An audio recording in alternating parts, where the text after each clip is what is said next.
Conversations with a Citizen. I'm your host, Tia Carol Jones. I'm here today with Bianca Shaw. Bianca is a singer, songwriter, rapper, and drummer. Welcome to the show.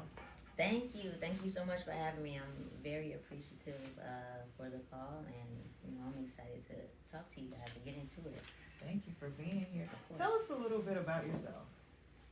Well, I'm Bianca Shaw. Grew up, west side of Chicago. Very humble beginnings. Went to school at U of I in Springfield. Graduated with my degree in communications, journalism. I do music, as you said. I drum. I've been doing music my whole life so that I can remember. And I don't know. It's really up in the air. I'm an open book. Okay. Got a little Sheila E in you. I love Sheila E. She followed me. Oh, I was like fanning out. Isn't that the best feeling? I've never fanned out over anybody ever, but when she followed me and actually commented on, my post and actually messaged me, I was in a bliss. Great job. Thank you. You wrote your first rap at 11. Mm-hmm. What was it about and what inspired it? Actually, to be honest, I'm going to give Bow Wow his credit because that's where it came from. Okay. I seen him rapping on TV, and I'm like, you know what, maybe I can, do that as well. Like, maybe I could be his girlfriend. That was what inspired it. So I wrote the rap, and then I performed it at a summer camp, and the kids were going crazy. Like, I won the 6th ring. And ever since then, I'm just like, maybe I really have something here. Because I rapped like 32 bars in front of the summer camp. And they were just like, wow, I didn't know you had that in you. Okay. And, even before that, my brother, he always played music for us. Like, he would play Biggie Smalls and Tupac and Mos Def. And I just remember really early stages of me and my siblings just jumping on the couch to the music. So it started really young. When did you realize you were musically inclined? You said that you've been performing in some form since you can remember. I have to think about that, because you don't really notice when you're younger. It's just a part of you. Yeah. My mom, she was the choir director at church, and she just made all of us go sing. so I feel like I have a natural ear because of that, for sure. And then me and my sisters would always go in the basement and make up songs. We make up Christian rock songs. Okay. And we would perform it in front of our parents like Friday night. Since they got home from work so late, we would do like a newscast. We watched the news, wrote it down, and then we did a performance. So I think, I don't know. It's just been a part of me, for a long time. Okay. Who are some of your musical influences? I was just listening to Prince on the way over here. Okay. Kiss. So I would say, some of the greats, Etta James, Whitney Houston, Sheila E. In recent times, it would be, Missy Elliott. And I love all the rappers and performers that are out now as well. Roddy Ricch, The Baby, Nicki Minaj, Meg, Bia. We got the same name, so I got to give her a shout out. It's a lot of background, Tupac, Biggie, of course, Mos Def, Outkast. It's a plethora of artists, and that's why I feel like I am the way that I am with my sound, because I pull from all of them. Okay. How did you get started in the music business professionally? Well, when I was in college, actually, shout out to Brian Kenner. He was a producer, and I just started, I didn't find my voice in high school, but I could rap back then too.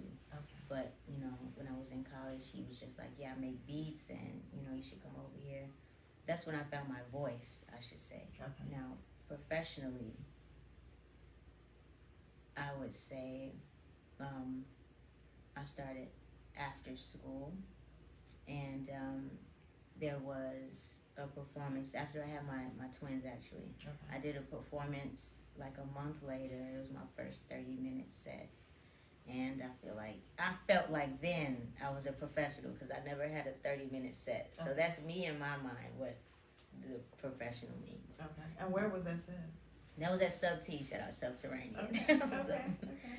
So I feel like that's all that matters. Us as individuals, what we deem to be successful, or what we deem to be, professional. And I don't want to get caught up in, number one Billboard charts, but how do you feel? Right. Mm-hmm. Good way to look at it. Yeah. So let's talk about some of the artists you've collaborated with. Okay. What is it like collaborating with Twista, Taylor Bennett, and Chance the Rapper on projects? I always think that it's amazing to collaborate with other artists who have a different form of creating, than you do. It's a very good experience to be in the studio with people, because me, I go in and I, just kind of mumble what I feel, because I go off the energy of each song. So I feel it, and then I write to it. Some people, they write, and I'm really interested in the creative process of how other artists create. Okay. So I always think it's fascinating. I've always been a person that just want to get inside people's heads a little bit. So, it was a great experience. It was dope. You recently launched Get a Real Job. Mm-hmm. Why did you want to put out this project now? Actually, my Exhale project, the sophomore project that I did, went up during the pandemic. Okay. I got a lot of streams, and I thought, I had been working on this music for quite some time, and I wanted to give encouragement to people, because Get a Real Job, that's, it's something that's been told to me a couple of times, and I'm sure that it's been said to everyone else who doesn't have what society deems as a societal standard for a 9 to 5. But I put it out because however you make your money, get your money, and I feel like it was important and pivotal while people were going through the pandemic. They're probably in their feelings and they thinking about a lot of things, and they say idle mind is the devil's playground. I just wanted to give them something that may encourage them as creatives to keep going.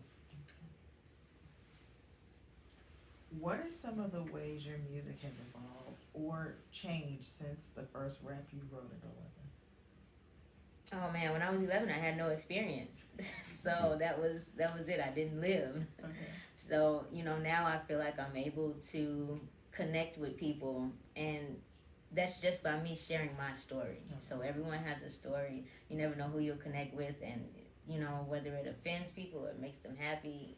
This is my truth, and this is what I want to tell to the public. As a performer, how did the COVID-19 lockdown affect you? It did, and I was amazingly happy. Oh, okay. I don't like, me having to get dressed and get ready to go to events that I don't want to go to just to network. I was happy that I did not have to do any of that. So honestly, I just really tried to perfect my craft.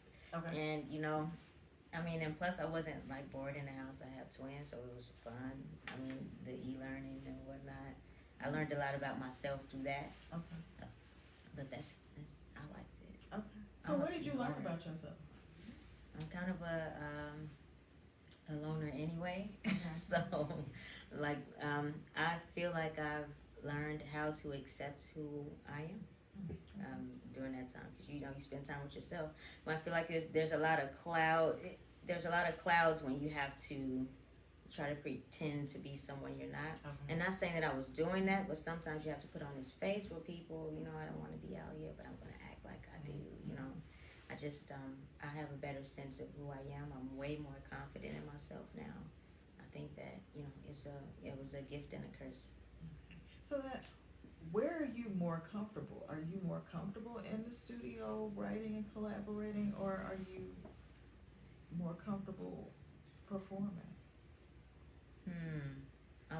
I'm more comfortable in the studio in my own setting, where people aren't judging me for the way that I create. Okay. Because like I said, I just go in there and kind of say some stuff, and then I'll write later. But that process sometimes may take a while if it's not coming to me naturally. And I feel like that's the reason my music is good, is because it comes to me naturally, and I'm not trying to force anything. Dang, what was the question again? I forgot. Which were you more comfortable? Oh, which one to perform? Well, when I perform though, it's like an alter ego that comes out. Okay. So sometimes people call me Shawsy, just because I'm, nice and quiet, and I say, "Hey, how are you?" And then when I come on the stage, it's like this whole nother beast that comes out. Okay. So I have a alter ego of some sort. I am like a naturally nervous person. I do get anxiety, and when I go on stage, it just, I don't know, I transform into Big Shawsy. Now that the world is opening back up, what is next for you? What is next is just speaking into fruition. There's more festivals, more me being able to speak and tell my truth and inspire other people. I mean, that's what this is all about. I'm not in it to try to gain all the riches and lose my soul. I really want to help people. So, I'm hoping that, God really leads me and guides me to the people that need to be in my life. So, you said that you kind of started off writing or performing Christian rock. How did you move from Christian rock to rap? The world. I mean, I've always liked rap, but that's something like I listen to Flyleaf a lot. I don't know if anybody know who they are, but it's like a Christian rock band, and I don't even know how I discovered it. I just I used to listen to a lot of radio and my parents' vinyls when I was a kid. Okay. But they would listen to all the soul stuff, like Switch, and I don't know how I I'm not even. I don't know. Okay. I don't know. I just like what I hear. There is no genres in my head. It's just what sounds aesthetically pleasing to my ear, what makes me feel good, the vibration. Where can people go to find out more about you? Oh, you can just pop up at my house if you like. No, I'm just not. You can go to BiancaShaw.com or Instagram at Bianca Shaw Music, BiancaShaw Music. And that's it. I mean, Bianca Shaw Music on all platforms. Get a Real Job is streaming on all platforms. I got short shirts for you guys too, so I'll let you do it. Before we wrap up, is there anything else that you'd like to add? No, I really just appreciate the time, with you all speaking to me about my project. I just want to encourage everybody to continue following your passion, trust God, and trust your instincts, and do you. That's it. That's my advice. Do you. We get caught up in the world and what they want us to do, other people's opinions of us. Just do what makes you feel happy. Great. Thank you. Yeah, no problem. Thank you for having me. Remember to make plans to join us again next week for Conversations with the Citizen, the place where real